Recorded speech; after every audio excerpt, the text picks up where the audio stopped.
Hello বন্ধুরা, আমি আবার চলে এসেছি কিচেনে আর একটা ভিডিও শেয়ার করব বলে।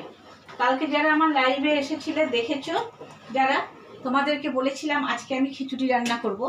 আমাদের ফ্ল্যাটে একটা ঘরে পুজো হয়, কয়েকটা ঘরেই হয়, তো গতকাল একটা ঘরে হয়ে গেছে ভাসান, আজকে একটা ঘরে ভাসান হবে। তো তারা বলেছে খিচুড়ি রান্না করে দিতে, এবং সেই খিচুড়িটা যেন বাঙালিরা যে রান্না করে, মানে আমাদের যেরকম বাঙালিরা আমরা করি খিচুড়ি, সেই রকম খিচুড়ি করে দিতে হবে। সেটা 30 থেকে 40 জনের মতন। তো সেই খিচুড়িটাই বন্ধুরা বসিয়েছি, করছি।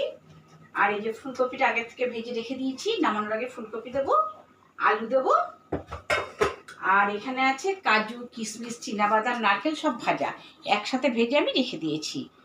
তো দেখো বন্ধুরা, আমি করছি, এই পড়ে যাচ্ছিল। অন্যদিন তো অন্য কিছু রান্না বান্না, দেখো আজকে গণেশ পুজোর খিচুড়ি, মানে এগুলো লোকজনকে খাওয়াবে, এই আর কি। তো কেমন লাগলো বন্ধুরা একটু বলো।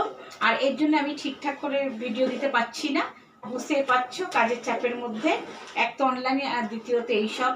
তো ভাবলাম না, এটা যখন করছি, আমি তো কথা দিয়েছিলাম তোমাদের যদি পারি একটু দেখাবো, তাই দেখিয়ে দিলাম। দেখো ডেচকিটা দেখো বন্ধুরা, কত বড় ডেচকি। এই এখানে এইরকম করে ডেচকি করে দিয়ে আসতে হবে। তো বন্ধুরা দেখতে থাকো, সঙ্গে থাকো, আর কেমন লাগলো এটা কিন্তু জানিও। আর এত বড় ডেচকিতে খিচুড়ি রান্না করছে একটু কমেন্ট করো, কেমন? চলো টাটা।